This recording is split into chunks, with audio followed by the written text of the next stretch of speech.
የቅዱሳን መጻሕፍት ጥናት አንደኛ ክፍል ምዕራፍ 2 ከአብርሃም እስከ ሙሴ። ከአብርሃም እስከ ሙሴ የቅዱሳን መጻሕፍት ጥናት አንደኛ ክፍል ምዕራፍ 2። በስመ አብ ወወልድ ወመንፈስ ቅዱስ አሐዱ አምላክ አሜን። ልጆች እንደምሰነበታችሁ። በቸርነቱና ምሕረቱ እስከተጠበቀን የአባቶቻችን አምላክ የሠራዊት ጌታ እግዚአብሔር ስሙ የተመሰገነ ይሁን። እንደ እግዚአብሔር ቅዱስ ፈቃድ በዚህ በምዕራፍ 2 የቅዱሳን መጻሕፍት ጥናት አንደኛ ክፍል የሚለውን ደግሞ የምንመለከተው ከአብርሃም እስከ ሙሴ ያለውን ታሪክ እንመለከታለን። ከአብርሃም እስከ ሙሴ ያለውን ታሪክ ለመመልከት እንሞክራለን። እንጀምር ያነቃቃን እንፈጽም ያበቃን ዘንድ የአምላካችን ቅዱስ ፈቃድ ይደረግልን። ምዕራፍ 2 ቁጥር 1 የምንመለከተው የአባታችን የአብርሃምና የሳራ ታሪክ እንመለከታለን። ልጆች የአባታችን የአብርሃምና የሳራ ታሪክ የአባታችን የአብርሃምና የሳራ ታሪክን መመለከታችን ዓላማው ምንድነው ብለን ስንመለከት የአብርሃምና የሳራ ታሪክን በሚገባ ትረዳላችሁ፣ ለሚጠይቋችሁ ተባራላችሁ ማለት ነው። ሁለተኛው አብርሃም ከካራን ወደ ከነዓን የሄደበት ምክንያት ምንድን እንደነበር ትገልጻላችሁ ልጆች። ይህንን ከተማራችሁ በኋላ እነዚህ መሰረታዊ ሐሳቦች በሚገባ ትረዳላችሁ ማለት ነው። በጣም ጥሩ ልጆች። እንግዲህ ኡር በተባለ ቦታ ይኖር የነበረ አብርሃም የተባለ አንድ ደግ ሰው ነበር። በየት ነበር የሚኖረው? ኡር በተባለ ቦታ ልጆች። ምን አይነት ሰው ነው? ደግ ሰው። ስሙ ማን ነው? አብርሃም ይባል ሰው ነበር። ከዕለታት በአንዱ ቀን እግዚአብሔር አብርሃምን ከዘመዶች ተለይተህ ካራንን ለቀህ ውጣ፣ እኔ ወደማሳይህ አገር ሂድ ሲል አዘዘው። እርሱም የእግዚአብሔርን ትእዛዝ በመስማት በእድሜ የገፋ አብርሃምና ሚስቱ ሳራ እንዲሁም በርካታ አገልጋዮችና የአገልጋዮች ቤተሰቦች ከነዓን ወደ ተባለ ቦታ ሲደርሱ እግዚአብሔር አብርሃምን ጠርቶ የሰማይን ከዋክብት ተመልከት ሲል አዘዘው። የምድርን አሸዋ አሳየውና ዘሩን እንደ ሰማይ ከዋክብት እንደ ምድር አሸዋ እንደሚያበዛለት ቃል ገባለት። አብርሃምም ወደ ከነዓን ገብቶ ኖረ። አያችሁ ልጆች፣ ከካራን ወደ ከነዓን መጥቶ ታላቁ አብርሃም የእግዚአብሔርን ቃል ሰምቶ እሺ ብሎ በከነዓን መኖር ጀመረ። አብርሃምና ሳራ በከነዓን ሲኖሩ ሰው አክባርና እንግዳ ተቀባዮች፣ ደጎችና እግዚአብሔርን የሚፈሩ ሰዎች ነበሩ። እንግዳ የሚቀበሉ ናቸው፣ ሰው የሚያከብሩ ናቸው፣ እግዚአብሔርን የሚፈሩ ናቸው ልጆች። ማን? አብርሃምና ሳራ። ሆኖም አብርሃምና ሳራ ልጅ አልነበራቸውም።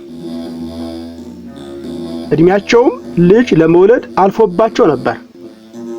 ከዕለታት አንድ ቀን አብርሃም በቀትር በድንኳኑ ደጃፍ ተቀምጦ እንግዶች እየጠበቀ ሳለ እግዚአብሔር ሶስት ሰዎች አምሳል ተገለጠለት ልጆች።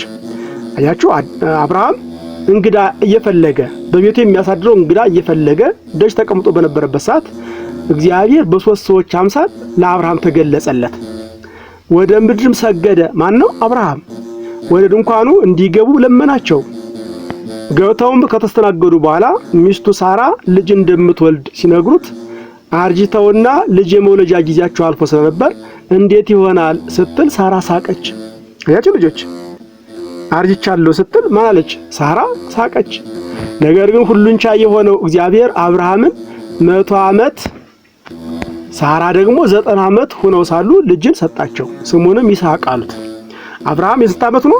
አብርሃም የ100 ዓመት፣ ሳራ ደግሞ የ90 ዓመት ሆነው እግዚአብሔር ልጅ ሰጣቸው ማለት። ልጅ መስጠት ሁሉም ማድረግ የሚችል ማን ነው? እግዚአብሔር ነው።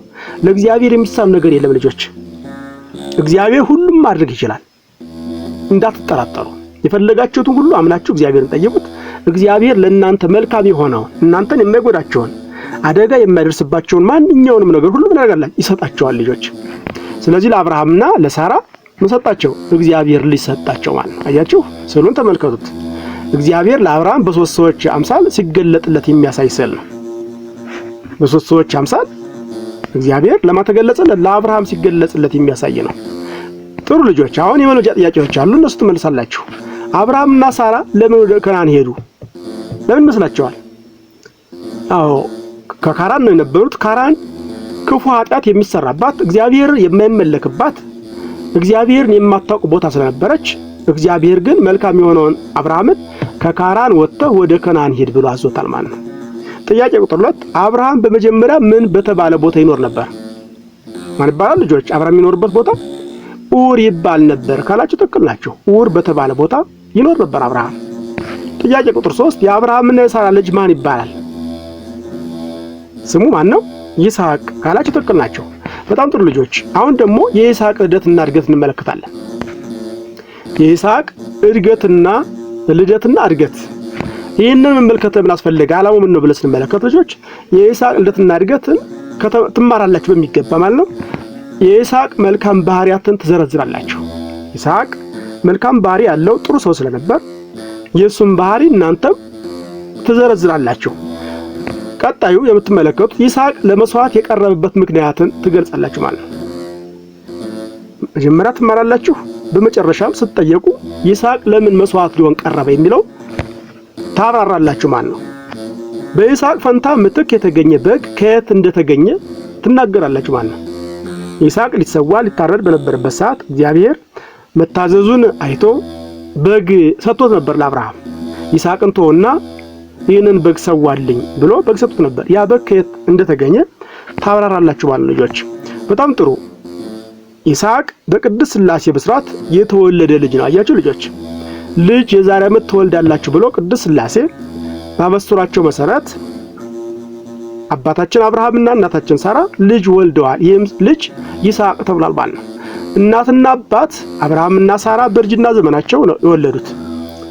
ይስሐቅ የተባለውም እግዚአብሔር ልጅ ትወልጃለሽ ሲላቸው ሳራ የምወልድበት ጊዜ አልፏል ብላ ስቃ ስለነበር ይስሐቅ ተብሏል ማለት ነው። ያቺው ልጁ እናቱ ስለሳቀች ልጁ ምን ተባለ? ይስሐቅ ተባለ። ለምን? የመውለጃ ጊዜያችን አብርሃም 100 ዓመት ሆኖታል፣ እኔ ደግሞ 90 ዓመት ሆኖኛል። ስለዚህ በእርጅናችን እንዴት መውለድ እንችላለን ብላ ሳራ ስለሳቀች በአመቱ የተወለደው ልጁ ስሙ ማን ተባለ? ይስሐቅ ተብሏል ማለት ነው ልጆች። ይስሐቅ ተብሏል። የይስሐቅ ታዛዥነት ምን ይመስላል የሚለውን እንመለከታለን ልጆች። አሁን ደግሞ የይስሐቅ ታዛዥነት ምን ይመስላል? ይስሐቅ እንደ ወላጆቹ እግዚአብሔርን የሚፈራ ቅን፣ ትሁትና ታዛዥ ልጅ ነበር። ልጆች እናንተ እግዚአብሔር ትፈራላችሁ? ወላጆቻችሁን ትታዘዛላችሁ? አሁን እንደ ይስሐቅ ቅን ልትሆኑ ያስፈልጋችኋል። እንደ ይስሐቅ ቅን ታዛዥ ከሆናችሁ ክብር ታገኛላችሁ ከእግዚአብሔር። አንድ ቀን እግዚአብሔር አብርሃምን ልጅህን ይዘህ ወደ ሞሪያ ተራራ ውጣ፣ በዚያም ለኔ መስዋዕት አድርገው አለው። አብርሃምም እግዚአብሔርን ከመታዘዝ የሚያግደው ምንም ነገር አልነበረምና ልጁ ይስሐቅን ይዞ ሊሰዋው ወደ ተራራው ወጣ ልጆች። በዚያም ለመስዋዕት የሚያስፈልገውን እንጨት ሲያስተካክል ይስሐቅ ለመስዋዕት የሚያስፈልገውን ሁሉ አዘጋጀህ፣ የሚሰዋው በግ ግን የት ነው አለ። አብርሃምን ጠየቀ እንዲህ ብሎ ማለት ነው፣ እግዚአብሔር ያዘጋጃልና ብሎ መለሰ። ደግሞ አብርሃም አለ ይስሐቅ በጠየቀ ሰዓት በጉ የት አለ? የሚሰዋው በግ የት አለ? የሚታረደው በግ የት አለ ብሎ አባቱን በጠየቀ ሰዓት አባቱ አብርሃም ደግሞ ምን አለ? የሚሰዋውን የሚታረደውን መስዋዕት የሚሆነውን በግ እግዚአብሔር ያዘጋጃል ብሎ መለሰለት። በኋላ ላይ አብርሃም እግዚአብሔር ያዘዘውን ሁሉ ለይስሐቅ ነገረው። ምን አለው? በመሰዊያው እንጨት ላይ እንዲተኛ አዘዘው ማለት ነው። የምሰዋህ አንተን ነው እግዚአብሔር አዝዞኛል ብሎ ይስሐቅን ይህንን ቃል በነገረው ሰዓት ይስሐቅም ምንም ሳይከራከር የተባለውን አደረገ። በተጨማሪ ለአባቱ እግሬና እጄን ሰረኝ ሲል ራሱን እንደ በግ አቀረበ። አያችሁ ልጆች፣ አባቱም ቢላውን አዘጋጅቶ ሊሰዋው ሲል እግዚአብሔር አብርሃምን እንዲህ አለው፣ አንድ ልጅህን ለኔ አልከለከልክም፣ በሌላይ እምነት እንዳለ ተመልክቻለሁና ተዋ አቁም። በስተምስራቅ በኩል ቀንዱ በዕፀ ሳቤቅ የተያዘ በግ በልጅህ ፋንታ ምትክ ሰዋልኝ አለው። አብርሃምም እንደተባለው አደረገ። አያችሁ ልጆች፣ ልጁ ግን ምን አለ? አባቴ አንተ የ100 ዓመት ሽማግሌ ነህ፣ እኔ ስፈራገጥ እንዳላስቸግርህ እጅና እግሬን እሰረኝ፣ አይኔ ደግሞ ሲፈጥ ስታይ እንዳትተወኝና ከእግዚአብሔር ጋር እንዳትጣላ በግንባሬ ደፍተህ ረደኝ የሚል የሚታዘዝ ልጅ ነበርና እግዚአብሔርም ምን አለ? አንተ ደግ ሰው ስለሆንክ ትእዛዜንም ስለምትሰማ ይስሐቅም ታዛዥ ስለሆነ ይስሐቅን እንዳታርደው ተው፣ እንዳትሰወው፣ በሱ ፋንታ የምትሰወው በግ በስተምስራቅ በኩል አለልህ በዕፀ ሳቤቅ ታስሮ እሱን ሰዋልኝ አለው ይላል። አያችሁ ልጆች፣ ይህንን ስል ተመልከቱ። አብርሃም ልጁ ይስሐቅን ሊሰወው ሲል የሚያሳይ ነው። ነገር ግን በዕፀ ሳቤቅ የተያዘ በግም ተቀረበለት ያሳያል ማለት ነው። በጣም ጥሩ ልጆች፣ አሁን የመልመጃ ጥያቄዎችን ጠይቃችኋለሁ። ጥያቄ ቁጥር 1 አብርሃም ይስሐቅን ሊሰዋው ይዞ የወጣበት ተራራ ማን ይባላል? ማን ይባላል ልጆች? ሞሪያ ተራራ ካላችሁ ትክክል ናችሁ። በሞሪያ ተራራ ሊሰዋው ወጥቷል። ጥያቄ ቁጥር 2 በይስሐቅ ፈንታ የተሰወውን በግ ከሰማይ የሰጠው ማን ነው? እግዚአብሔር ነው ማለት ነው ልጆች። እግዚአብሔር ሰጥቶታል። ይስሐቅ እንዳይሰዋ በይስሐቅ ፈንታ የሚሰዋ በግ እግዚአብሔር ሰጥቶታል። ጥያቄ ቁጥር 3 አብርሃም እግዚአብሔርን ደስ ያሰኘው ምን በማድረጉ ነው? ምን አድርጎ ነው? በመታዘዙ። አዎ ይታዘዛል። እግዚአብሔርን ይታዘዛል። እግዚአብሔር ያለውን ይፈጽማል። አያችሁ ልጆች። ስለዚህ እናንተም አድርጉ የተባላችሁትን ማድረግ እግዚአብሔርን ያስደስታል። አታድርጉ የተባላችሁትን አለማድረግ ደግሞ እግዚአብሔርን ያሳዝናል ማለት ነው። ታላቁ አብርሃም እግዚአብሔርን ያስደሰተው ምን አድርጎ ነው? አድርግ የተባለውን ስላደረገ እግዚአብሔርን አስደስቶታል ካላችሁ ትክክል ናችሁ። በጣም ጥሩ ልጆች። አሁን ደግሞ ለእግዚአብሔር ቅዱስ ፈቃድ ምዕራፍ 2 ቁጥር 3 የምንመለከተው ምን ነው? የያዕቆብና የኤሳው ታሪክ እንመለከታለን። የያዕቆብና የኤሳው ታሪክ ይህንን መመልከታችን የምንመለከትበት ዓላማ ምን ነው ብለን ስንመለከት ተማሪዎች ይህን ትምህርት ተመራችሁ ካጠናቀቃችሁ በኋላ የያዕቆብና የኤሳውን ታሪክ በሚገባ ትረዳላችሁ። ያዕቆብ ማን ነው? ኤሳው ማን ነው የሚለውን ትመለከታላችሁ። ሁለተኛ የያዕቆብና የኤሳውን ተግባር በሚገባ ትገልጻላችሁ ማለት ነው። ያዕቆብ ምን ይሰራል፣ ኤሳውስ ምን ያደርግ ነበር የሚለውን በሚገባ ትመለከታላችሁ። ጥሩ ልጆች፣ የይስሐቅና የርብቃ መንታ ልጆች ኤሳውና ያዕቆብ ይባላሉ። አዎ የማን አብርሃም ማን ወለደ አልኳችሁ? አብርሃም ይስሐቅን ወልዷል። ይስሐቅ ደግሞ የይስሐቅና የርብቃ መንታ ልጆች ደግሞ ማን ይባላሉ? ኤሳውና ያዕቆብ ይባላሉ ማለት ነው። ምንም እንኳን መንታ ቢሆኑም በመልክም ይሁን በጸባይ ምንም አይመሳሰሉ ነበር። ያችሁ ምንም እንኳን መንታ ቢሆኑ በመልክም በጸባይም የማይመሳሰሉ ነበር ማለት ነው። ማን ያዕቆብና ኤሳው። ኤሳው እንስሳትን የሚያድን ሲሆን ያዕቆብ ደግሞ በቤት ውስጥ ሆኖ በጎችን የሚጠብቅ ልጅ ነበር ልጆች። ኤሳው ምን ያደርጋል? እንስሳትን የሚያድን ሲሆን ያዕቆብ ደግሞ በቤት ውስጥ ሆኖ በጎችን የሚጠብቅ ልጅ ነበር። ያዕቆብ በቤት ውስጥ እናቱን ርብቃን የሚያግዝና የሚታዘዝ እግዚአብሔርን የሚፈራ ልጅ ነበር። ከዕለታት አንድ ቀን ኤሳው ከአደን በጣም ደክሞት እና ርቦት መጣ። ወንድሙን ያዕቆብን በቤት ውስጥ የምስር ወጥ ሲሰራ አገኘው። ከሚሰራው ምግብ እንዲሰጠው ጠየቀው። ምንም እንኳን መንታ ቢሆንም የበለጠ በረከት የሚያገኘው የበኩር ልጅ ነበር። በኩር ቀድሞ የተወለደ ማለት ልጆች ምን ማለት ነው? በኩር ማለት ቀድሞ የተወለደ ማለት ብዙ ትርጉም አለው። የመጀመሪያው አሁን አንደኛው ትርጉም የምትመለከቱት በኩር ማለት ቀድሞ የተወለደ ልጅ ማለት ነው ልጆች። ኤሳው ይቀድመው ስለነበር ያዕቆብ በረከቱን ማጣቱን ይከነክነው ያበሳጨው ነበር። ስለዚህ ምግብ እንድሰጥህ ብኩርናህን ሽጥልኝ ሲል ጠየቀው። ኤሳውም በጣም ርቦት ስለነበር እንዲሁም ለእግዚአብሔር በረከት ብዙ ግድ ስለሌለው ምንም ሳይከራከር ውሰድ፣ ካሁን በኋላ አንተ ታላቅ ነህ፣ ብቻ ምግብ ስጠኝ ሲል መለሰለት። እያችሁ ልጆች ያዕቆብና ኤሳው ይህን ይመስላሉ። ስለዚህ ብኩርናው ምን አደረገ? በምስር ወጥ ሸጠ ማለት ነው። ማን? ኤሳው። ሰፊ ታሪኩን በቀጣይ ትምህርታችሁ በሚገባ ትማራላችሁ። አሁን ግን ብኩርናውን በምን ሸጣት? በምስር ወጥ ሲሸጥ እንመለከታለን ማለት ነው። ጥሩ ልጆች፣ አሁን የይስሐቅ ምርቃትና በረከት ምን ይመስላል? የይስሐቅ ምርቃት እና በረከት እነማንን? ልጆቹን ያዕቆብና ኤሳውን እንዴት እንደበረካቸው እንዴት እንደባረካቸው የምንመለከትበት ሰዓት ነው ማለት ነው። ይስሐቅ የበኩር ልጁን የሚመርቅበት ጊዜ ደረሰና ኤሳውን እንዲህ አለው፣ አደን አድነ ምግብ አዘጋጅልኝ ብሎ ላከው። ያዕቆብና የኤሳው እናት ርብቃ የይስሐቅ ትእዛዝ ሰምታ ለሚታዘዛት ልጇ ያዕቆብን እንዲመረቅ ፈልጋ ምን አለችው? ከሚጠብቃቸው በጎች መካከል አባቱ የሚወደውን አይነት ምግብ አዘጋጅና ያዕቆብ ኤሳውን መስሎ ገብቶ እንዲቀበል አደረገች። ይስሐቅም በእርጅና ምክንያት ዓይኑ ታውሮ ስለነበር ሊያየው አልቻለምና ለበኩር ልጁ የሚገባውን በረከት ለያዕቆብ ሰጠው። በኋላም ኤሳው አደን አድኖ ምግብ አዘጋጅቶ ለአባቱ ይዞ ሲገባ ይስሐቅ ግራ ተገባው። የሆነውንም ሲነግረው ኤሳው በጣም ተናደደና ያዕቆብንም እንደሚገድለው ሲዝት እናቱ ሰማች። ኤሳው ቂም ይዞ ወንድሙን እንዳይጎዳው አስባ ያዕቆብን ለማሸሽ ስትል ወደ ይስሐቅ ገብታ እንዲህ አለች፣ ኤሳው እግዚአብሔርን ከማያመልኩ ከከናናውያን መካከል ሚስት አግብቶ እግዚአብሔርና እኛን እንዳያሳዝን አሁንም ያዕቆብ እንደ ወንድሙ ከከናን ሴቶች ከሚያገባ ወደ አባቴ ባቱኤል ቤት ይሂድና ሚስት ለራሱ ያግባ። የይስሐቅም በሐሳቧ ተስማምቶ ወደ ካራን ከተማ ላኩት ማለት ነው። ወደ ካራን ከተማ ወደ ማን ወደ ባቱኤል ቤት እንዲሄድ አድርገዋል ማለት ነው። ለምን እናቱ ይህንን ምክር ያመጣችው ለምን ነው? እንዳይገድልባት ማን ኤሳው ወንድሙ ያዕቆብ እንዳይገድል። ለምን ስላታለለው ስለዋሸው የአባቱን በረከት ስለወሰደበት ማለት ነው። በጣም ጥሩ ልጆች፣ አሁን የመልመጃ ጥያቄዎች አሉ። እነዚህን ጥያቄዎች ትመልሳላችሁ። ጥያቄ ቁጥር 1 ከሁለቱ ወንድማማቾች እናቱን በስራ ያግዝ የነበረው ማን ነበር?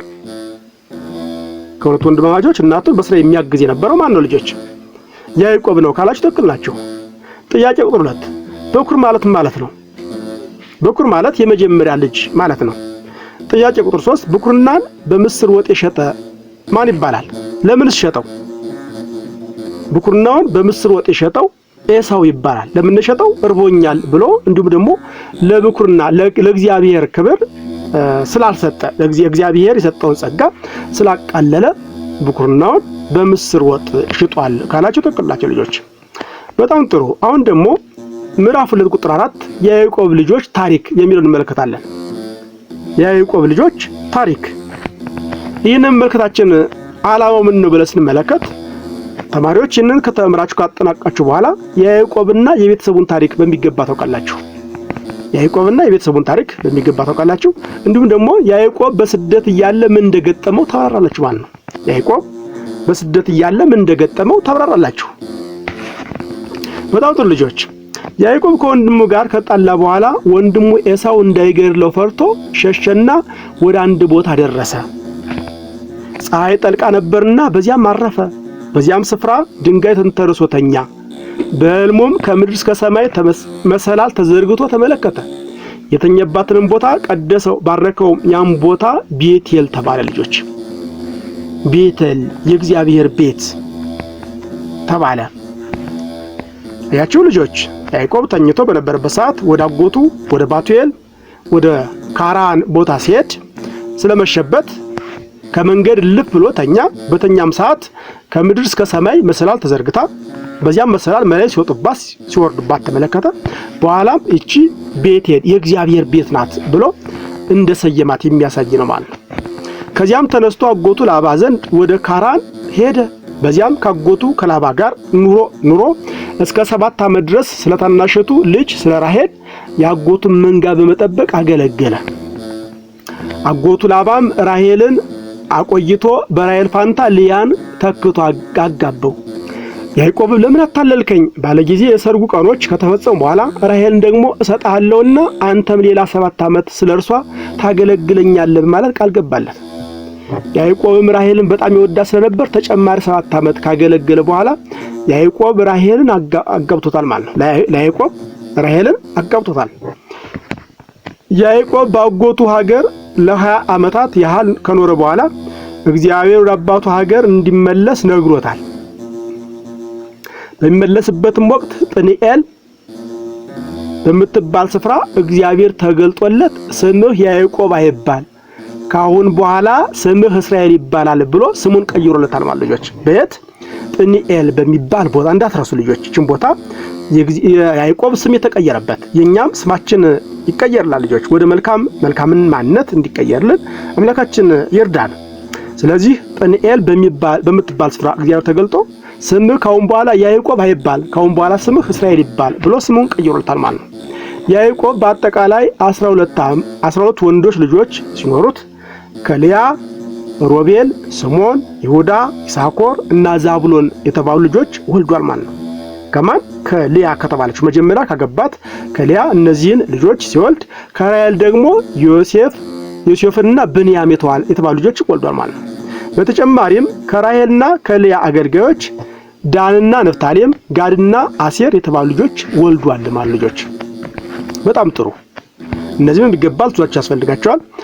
የመልመጃ ጥያቄዎች አሁን ጥያቄዎች ጠይቃችኋለሁ፣ እናንተ ደግሞ ትመልሳላችሁ።